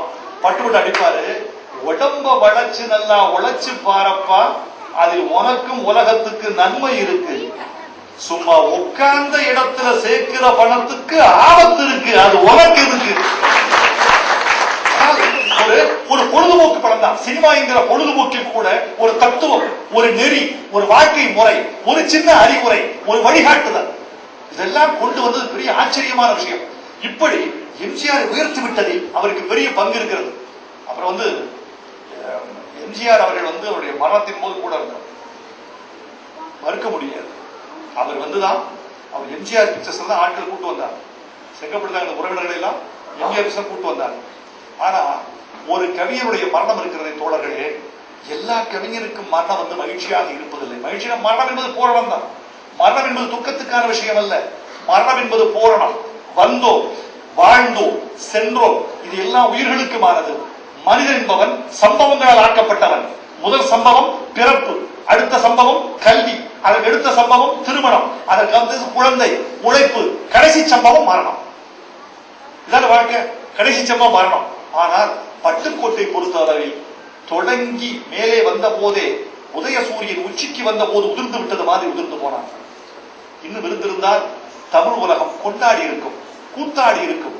பட்டுக்கோட்டை இருந்திருந்தால் புதிய கவிஞர்கள் யாரும் வந்திருக்க வாய்ப்பில்லை. அதான் உண்மை. ஏனென்றால் பட்டுக்கோட்டையுடைய துணி இருக்கிறதே, அந்த துணி வேறு யாருக்கு வரவில்லை. ஒரு கவிஞருடைய பெருமையை சொல்லட்டுமா? பட்டுக்கோட்டை வந்த பிறகு அதற்கு பின்னால் வந்த கவிஞர்கள் எல்லாம் பட்டுக்கோட்டை மாதிரி எழுதினார்கள். மாயவன், உனக்கு முன்னே பிறந்த நிலம், ஊருக்கெல்லாம் கொடுத்த நிலம், உனக்கு பின்னும் இருக்குமடா, உரிமை என்றால் சிரிக்குமடா. இது மாயவநாதன் பாட்டு. மாயவநாதன் என்ற பிற்கால கவிஞனை கூட பட்டுக்கோட்டை பாதித்திருக்கிறார். அது கூட முக்கியம் அல்ல, அது கூட ஆச்சரியம் அல்ல. இவருக்கு சீனியர் மருதகாசி. மருதகாசி போன்ற ஆட்கள் எல்லாம் பட்டுக்கோட்டை வருகைக்கு பிறகு அடடே நன்றாக எழுதுகிறான் பட்டுக்கோட்டை, ஒரு ட்ரெண்ட மாத்தி விட்டான், புதிய தத்துவம் சொல்றான், இனிமேல் அவன் பாணியில் போனால்தான் நாமும் பிழைக்க முடியும் போல இருக்கிறது என்று பட்டுக்கோட்டையின் பாணிக்கு மருதகாசி மாறினார். நான் வரலாற்று ஆராய்ச்சியாளர் முறையில் சொல்கிறேன். தாய்க்கு பின்தானம் என்று ஒரு படம், அதுல ஒரு பாட்டு, மனுஷன் சாப்பிடுறாண்டா ஏழை தம்பிங்கிற பாட்டு. வானம் பொழியுது, பூமி விளையுது நாட்டுல, ஆனால் தானியம் எல்லாம் வேறே ஒருவன் கையில. இது தகாது என்று எடுத்து சொல்லியும் புரியல. இந்த பாட்டு பட்டுக்கோட்டை பாட்டு. வாழை இலைக்குது, சோலை தழைக்குது, ஏழைகளுக்கு இதில் என்ன கிடைக்குது, கூளை குடிக்குது, நாளை கழிக்குது, ஓலை குடிசையில் ஒண்டி கிடக்குது. இது பட்டுக்கோட்டை பாட்டு. தான் அங்கு எழுதிய பாட்டை தனக்கு முன்னால் இருந்த கவிஞர் மீது பாதிக்க வைத்த பெருமை பட்டுக்கோட்டைக்கு உண்டு. அதான் பெரிய விஷயம். ஒரு சூரியன் பகலுக்கு மட்டும் வெளிச்சம் கொடுத்து புண்ணியம் இல்லை. ஒரு சூரியன் நிலாவுக்கு வெளிச்சம் கொடுப்பதா சிறப்பு. சூரியன் பகலுக்கு வெளிச்சம் கொடுக்கிறது. நிலா என்பது வேறொன்றும் அல்ல, சூரியனின் ஒளியை வாங்கி பிரதிபலிக்கிற ஒரு ஊமை கண்ணாடி நிலா. அதான் சூரியனின் பெருமை. மறைந்த பிறகும் இன்னொரு கிரகத்துக்கு ஒளி ஊட்டுவது சூரியனுக்கு சிறப்பு. மறைந்த பிறகும் தனக்கு பின்னால் வந்தவனுக்கும் தனக்கு முன்னால் வாழ்ந்தவனுக்கும் தன்னுடைய பாதிப்பை ஏற்படுத்துவதுதான் ஒரு கவிஞனுடைய மிகப்பெரிய சிறப்பு. அவருடைய மரணத்தை பார்த்து மூக்குல ஒரு ஆபரேஷன், சைனஸுக்கா ஆபரேஷன், ஜிஹெச்சுக்கு போறாரு. போயிட்டு சரியாயிடுச்சு, வீட்டுக்கு வந்தாரு. வீட்டுக்கு 3 நாள் ரெஸ்ட் எடுக்கிறாரு. எடுத்துட்டு ஒரு நாள் காலையில 8 மணிக்கு தேநீர் சாப்பிடுறாரு. 9 மணிக்கு எனக்கு முடியலன்னு விடுகிறார் ராயப்பேட்டையில. உடனே கண்ணதாசனுக்கு போன் போது, கண்ணதாசன் பட்டுக்கோட்டைக்கு உடம்பு சரியில்லையா, ஒரு மாதிரி சீரியஸா இருக்காமன்னு எம்ஜிஆர் பிக்சர்ஸ் ஓடுறாரு. எம்ஜிஆர் தன்னுடைய ஆட்களை எல்லாம் அனுப்பி வைக்கிறாரு. வந்து பார்த்தார், மகாகவியன் மறைந்து கிடக்கிறார் வீட்டுல. அப்போ இந்த சம்பவத்தை நினைச்சா நெஞ்சு கனத்து போகிறது நண்பர்களே. இந்த சம்பவத்தை நினைத்தார். அப்போது அந்த வீட்டுக்குள் எம்ஜி சக்கரபாணி வருகிறார், டி.எஸ். பாலையா வருகிறார், வி.கே. ராமசாமி இருக்கிறார், இந்த மாதிரி ஆட்கள் இருக்கிறார்கள். இருந்தபோது ஒரே ஒரு நடிகை மட்டும் அந்த வீட்டுக்குள் வருகிறார் பிணத்தை பார்க்க. அந்த நடிகை யார் தெரியுமா? சிவாஜியின் முதல் கதாநாயகி பண்டரிபாய். உள்ள வர்றாங்க. அந்த அம்மா மகாலட்சுமி என்ற ஒரு படத்துக்கு எடுத்துக் கொண்டிருந்தார்கள். அந்த படத்துக்கு எழுதிய பாட்டு தான் கடைசி பாட்டு. பட்டுக்கோட்டை எழுதிய கடைசி பாட்டு பண்டரிபாய் படத்துக்கு எழுதுற பாட்டு. கையில் மாலை, ஒரு கவர். கடைசி பாட்டு ஊதியத்தை வாங்காம அந்த மகன் மாலை, கையில கவர்.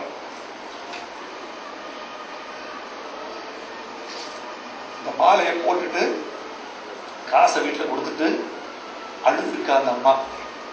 கடைசி பாட்டு என்ன தெரியுமா? தானா எவனும் கெடமாட்டான், தடுக்கி விடாம விழமாட்டான், போனா எவனும் வரமாட்டான், இத புரிஞ்சுக்கிட்டவன் அழமாட்டான்.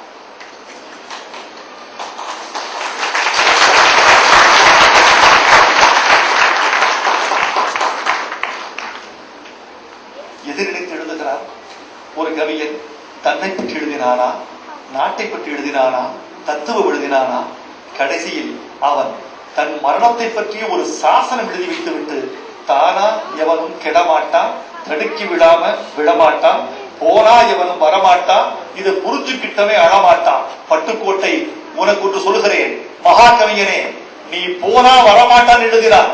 நீ போகவே இல்லை, இந்த மண்ணில் வாழ்கிறாய், மக்கள் மனதில் வாழ்கிறாய், தமிழில் வாழ்கிறாய். தமிழ் வாழும் வரைக்கும் நீ வாழ்வாய். வாழ்க பட்டுக்கோட்டை கல்யாண சுந்தரத்தின் புகழ், வளர்காவுடைய தமிழ் என்று வாழ்த்தி விடைபெறுகிறேன். வந்திருக்கும் பெருமக்களெல்லாம் வணங்குகிறேன். மக்களோடு தமிழ் வாழும், தமிழோடு நீங்கள் வாழுங்கள்.